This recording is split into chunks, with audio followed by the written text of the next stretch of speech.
My name is Michael Nesfield. Today I am interviewing Elza Hudkins, who is a Navy veteran and went by the name HUD in his whole service career, and to this day is still known as HUD. So that's how I will be referring to him. Today is Thursday, December 30th, 2021. We are at HUD's home in Burleson, Texas. This interview is being conducted for the Veterans History Project at the Library of Congress. So, sir, please tell us your full first, middle, and last name. Elza Perry Hudkins. Your date of birth. 9/29/35. And where were you born? I was born in Topeka, Kansas. And your parents, what were their occupations? They're farmers. And I'm sorry, their names? That's Archie Graves Hudkins, that was my dad, and Mildred Eileen Hudkins was my mom. Okay. They came from West Virginia to Kansas and took up farming there. Okay. Do you have brothers, sisters? Yes, I have one brother, but he's deceased. He was in the Navy. I have one sister still alive. She lives in Topeka, Kansas. Okay. What did your family think about you joining the Navy? They were very, I don't know how I want to say it, supportive. They were very supportive. Okay. And of course my dad passed away when I was 9, so all I had was my mom. Okay. Sorry to hear that.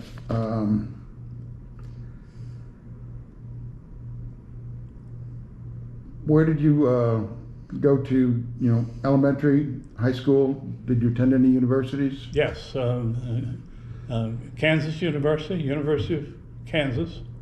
The Jayhawkers? Jayhawker, yeah, Okay. Rock Chalk Jayhawk. Okay. And you earned a degree?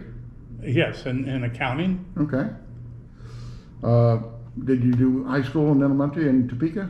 Yes, Topeka High School. Okay. At that time, there was just 2 high schools, one Topeka High and one Hayden High, which was can't really remember the religion. But anyway. It was run by a church? Yes. Okay. Did you hold any jobs before you entered the service? Yes, I worked for Western Union Telegraph Company. Okay.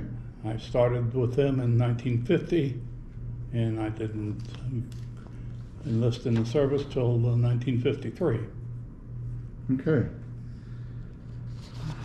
Well, now, take us back to your early days. Like were you drafted? Did you enlist? What happened was my draft number was coming up, and I was a senior in high school, and so I decided to enlist in the Naval Reserves, and that's in 1953, early 1953. Okay. Graduated from high school in 1953. Okay. What kind of training did the Navy give you? Yeah, they sent me to boot camp after I finished high school, and boot camp was in Walt Chamberlain Field, Minneapolis, Minnesota, which was strange, but that's where the boot camp was. And after boot camp, I went to electronic school for 3 months, and that's the training I had after boot camp. Okay. The electronic training, was that for just like Radio. Radio and Yes, okay. radio, and I was involved with aviation, so any electronics that the Navy planes had, mainly radios. Okay. Radio and transponders, whatever.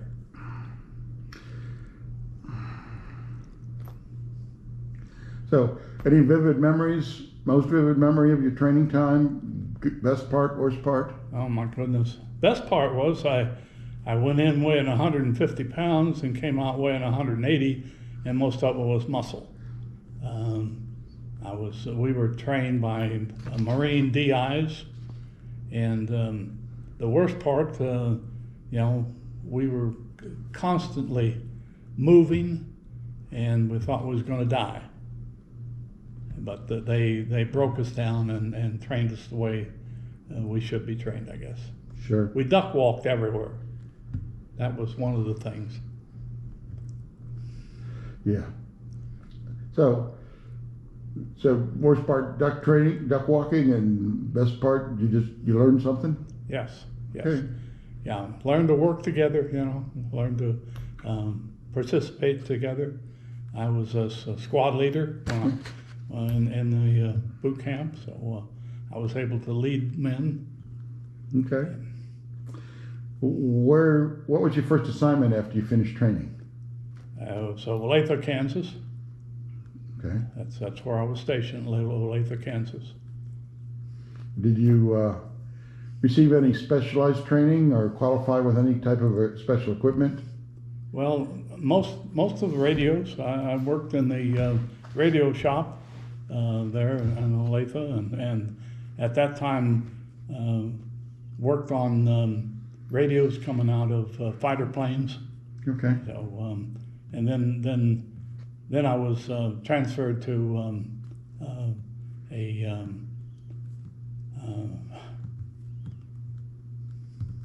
transport squadron, VR 881. Okay. So I was able to then train as a radio operator in the flight, and so I worked as a radio operator, and also in the shop repairing radios that taken out. Okay.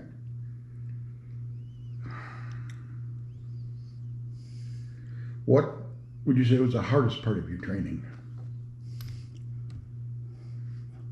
The harder part that I would think was repetition, just same thing over and over and over. I wanted something new, something that was different. That would have been my hardest. Okay. The highest rank you earned was what? It was AT1, which is aviation technician, first class. First class. Okay. What was the hardest part of the military lifestyle for you to adapt to? Well, because I was in reserves, I was not on active duty. Okay, so I had training 1 weekend out of a month, and then we were trained 2 weeks. 2 weeks a month. Okay. Every month we went for training for 2 weeks, someplace. Okay. And because I was in transport squadron, we flew everywhere. Okay. For training. Sure. We did transport troops from time to time, but. Oh, okay. So, what do you think the easiest part of your military lifestyle was for you to adapt to? And why? The easiest part was after boot camp, everything was easy. I was very adaptable to where I could understand and follow directions, and so things were easy that way. Okay. Do you recall the actual day that you discharged, that your service ended? Not the actual day, no. It was in 1965, which was 12 years after I enlisted. Do you know where that was? Elza, Kansas. Elza, Kansas. Yeah, okay. Yes. So, did you go home to Topeka? At that time, I had moved from Kansas City. I was living in Kansas City, and I moved to Dallas. Okay. in '65. All right. And I had gone to Dallas in 1953 after graduating from high school, and I went into service, and I was in Dallas at the time. Okay. So when I came out of boot camp and aviation training, I went back to Dallas, and then I was transferred with Western Union to Kansas City. Okay. So, they ask questions like, when you returned home, were you received well by the family and community? Oh yes, yeah, because I was really in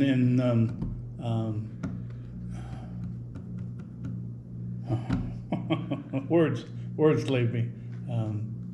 I was in not active duty, but So, I'm going to ask you, like, your 12 years was all just reserve time? yes, all reserve time. Yes. Okay, Yes. all right. Yeah. So that's a little different than being away for 4 years or 8 years? That's correct. Yes. Yes, Because I was there really, Right, just and gone a few weeks at a time. sure. Were you able to use the GI Bill for your education at No. Kansas? No, Okay, because I had to have more than 6 months. I was in 6 months and 20 days, and I had to have more time. There was a break between the 3 months of boot camp and the 3 months of electronic training, okay, and therefore they didn't bridge it in order to use. okay. Yeah, that's too bad. Yeah, Yeah. so I had to use my own money. Yeah. Yeah. Do you feel the service changed you in any way? Oh yes, yeah. I wouldn't have given up at all. I enjoyed it. I enjoyed the travel. I enjoyed the camaraderie with the guys, and it was a good learning process all the time. Yes. Did you happen to keep up with any of your service friendships? There was one person that I kept up with, and he lived in Kansas City, and he's passed away now. But yes, we conversed and saw each other quite often. Yeah. There were some others that during the time that I was in reserves, we had a baseball team, Right. fast pitch softball team, Okay. and which I was catcher on. So. All right.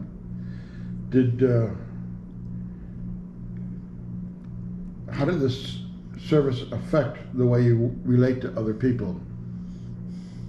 Well, I think it helped my relation with other people. I was somewhat of an introvert in high school, and it brought me out some. Okay. Have you joined any veterans organizations? VFW, yes. Okay. I belong to VFW. You still attend regular meetings and things? No, there was no meetings, but from time to time I'd go to VFW to maybe dance or whatever. Okay. Meet some people that's veterans. Yeah. Can you talk about how your military service experiences affect your life today? I don't know how it's affected my life. It probably, with the travel that I was involved with in the Navy, it opened more avenues where I wanted to travel more, and I still do today. Okay. Would you say there's any life lessons you've learned from your military service? I don't know how what you say, but on life, I can't think of anything right offhand. Okay. I'm sure there's life things I've learned, yes. So, is there any way you think that military's impacted your feelings about war and military service in general? No. I'm very supportive. I can remember one time one of the pastors at a church was against the military, and it brought out some kind of negative thoughts to me also about that. But I have always supported the Navy and the service, yes. Is there any message you would like to leave future generations who might watch this interview? Because it will be stored at the Library of Congress. Well, freedom is not free, and therefore we need to support our military efforts in order to have the freedom that we have. That's my main thing. Yes, I totally agree. Let's talk about your travels. You said you would fly, and in your other form you were at Port Leote. Yeah, Port Leote, North Africa. We spent a month there, and going to the Azores. We flew all around the Mediterranean, flew in and out of Nice, France. We would go to Greece. All of it was training and away from home. It wasn't a bad environment, but Port Leote was not very far from Morocco, so we would go into Morocco, learning about some of their culture. Flew into Puerto Rico quite a bit. Flew to Hawaii. We flew troops to Guantanamo Bay when they had problems down there. We go to New York out of Olathe and pick up troops and take them to Guantanamo Bay. And that was a little bit strange because I hadn't been involved in active service, but seeing the gun placements when we had to fly down south and come into the Guantanamo Bay from the south. But we could see gun placements when we came in.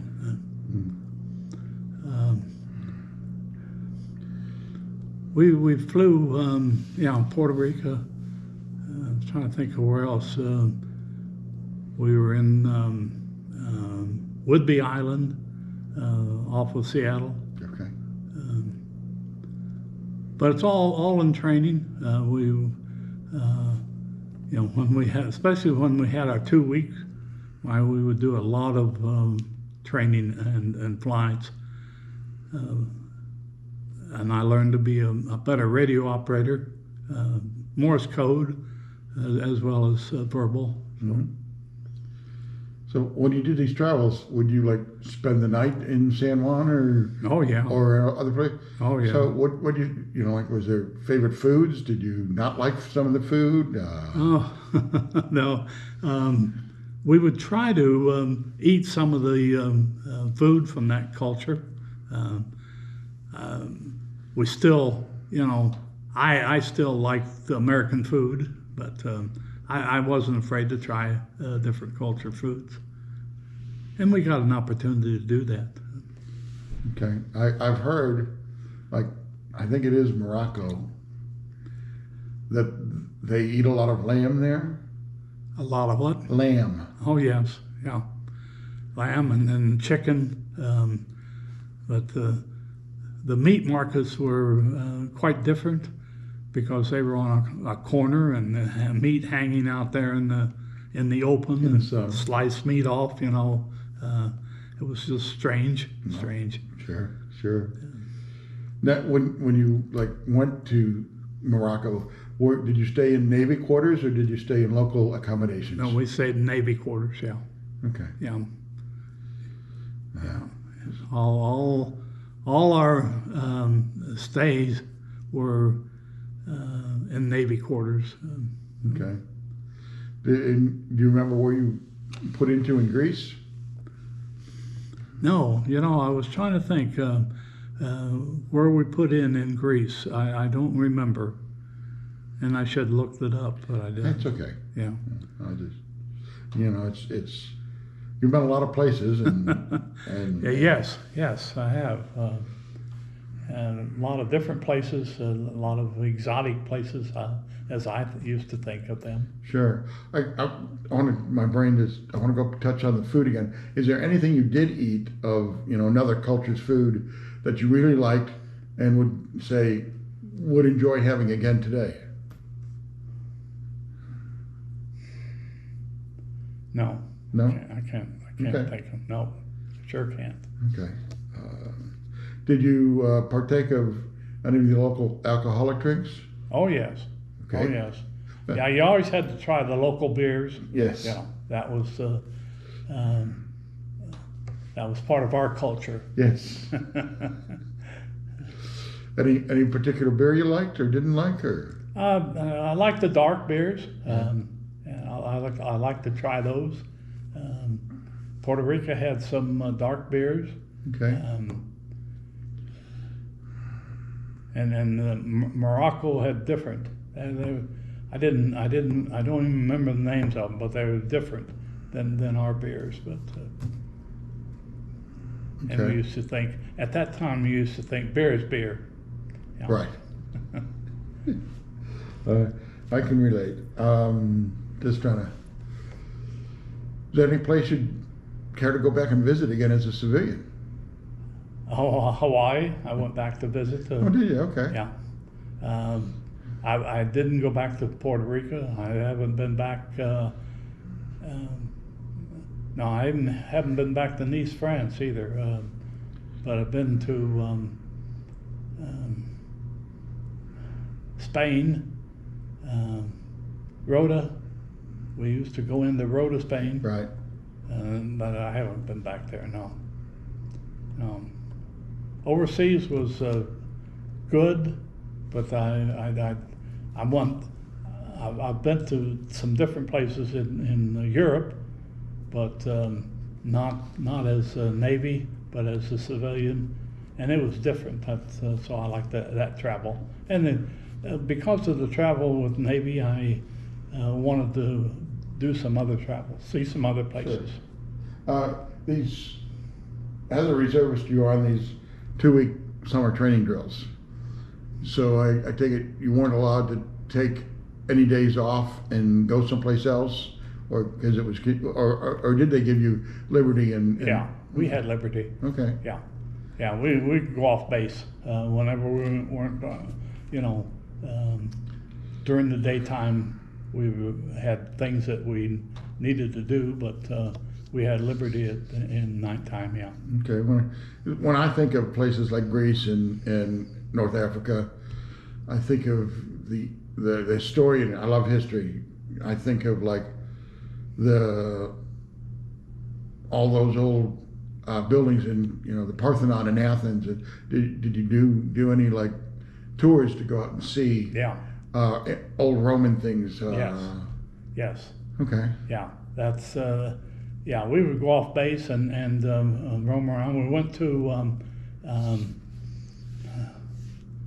think outside of Naples, Mount Vesuvius. Okay. We went up there and to see the ruins there, which I really enjoyed. And enjoyed Naples when we go into Naples. Okay, so you've been on an awful lot of places. It sounds like the Mediterranean and the Pacific islands. Did you ever get up in Northern Europe, like Scotland or anything like that? No, not as military. Not as military. Okay. But I've been to Ireland since then. Okay. Were you Olathe, Kansas, did you ever do any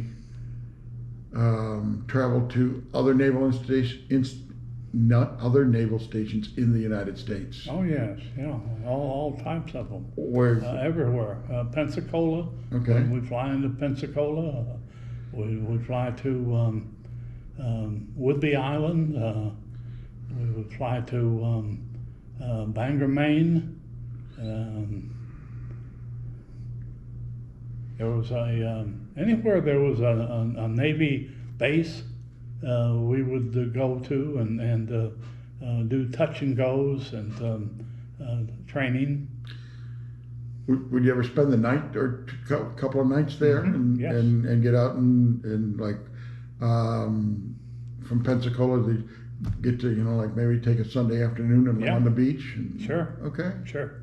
Yeah, we would go off base there at Pensacola. Yeah, go to the beach. Yeah. Okay. That all sounds like good times. It was at that time. It was good times, and especially I learned the military life, and without the problems of combat. Yes. With training for combat, but never had to participate in it. Right. And I'm not really supposed to talk, but I tell a lot of veterans like you, as a combat veteran, your service is no less meaningful. You followed your orders. You saluted the flag and did what the Navy told you to do. That's right. And That's that's what we all sign up for. Yeah, you learn to take care of your uniform. You learn to take care of yourself. Yeah. Without having to rely upon your folks or whatever. Yeah. Was Hawaii as far west as you got in the Pacific? Yes. Okay. Yeah. No, I'm sorry. We flew into the Philippines one time. All right. Okay. Out of Hawaii, we Right. flew over to the Philippines. Okay. Okay. Yeah. Forgot that. It's okay. I mean, that's why we're talking. Right. Brings back some memories. It happens to me a lot too. It's like, oh yeah. Yeah. Right. Yeah. Why didn't I think of that? That flash of memory. Yeah. So was it a short trip, long trip to the Philippines? It was just a short trip over there from Hawaii. Okay. Yeah. And then we stayed overnight. So were you when you went to Hawaii, were you at Hickam? Yeah. Okay. Right. And of course we were got to participate on the beach there. They've got a nice beach Oh, sure. Yeah. at Hickam. Yeah. I can imagine. You've been there. No, I haven't been to Hickam. Okay. I've been to Honolulu and Hawaii, Okay. and I have to admit that one of the most emotionally moving places I've ever been is on the Arizona Yes. Memorial. Yes. Uh, Yeah, we've got to do that. Yes. those. It's as you say, it was very moving. Yes. To me, the only place that's affected me similar is the Black Wall in D.C., where the Okay. Vietnam veterans Yeah. are listed. Yeah. World War I, World War II, Korea, and then Vietnam. Yeah, all of them were there. Yeah. So,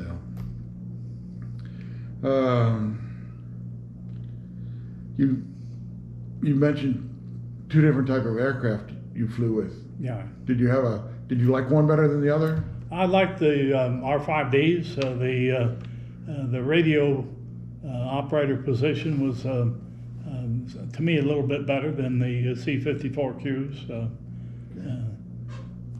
The radio position is right behind your pilot, so Okay. we had our own bunk right across. Yeah. I'm curious. Were these prop jobs or? Prop jobs, yeah. Okay, prop aircraft. Okay. Yeah, that's when you're thinking about 53, 54, 55, that's prop jobs. Okay. I wasn't sure. I wasn't sure.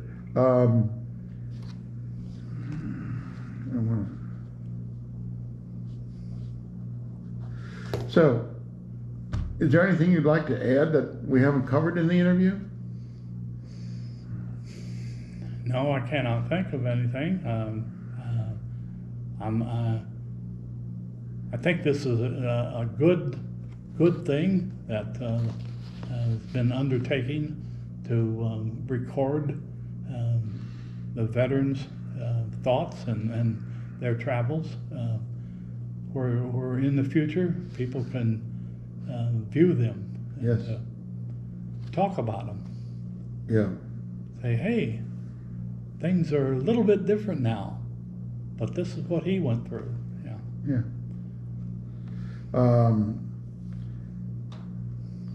Is there any particular piece of your story you would like people to remember? No, I can't think of anything that in particular. Just to remember that you know we have one of the greatest military around, and we want to keep it that way, and keep training, keep focused right. I guess finally, in conclusion, is there anything you wish more people knew about veterans? I think some people have a bad view of veterans, especially after Korea.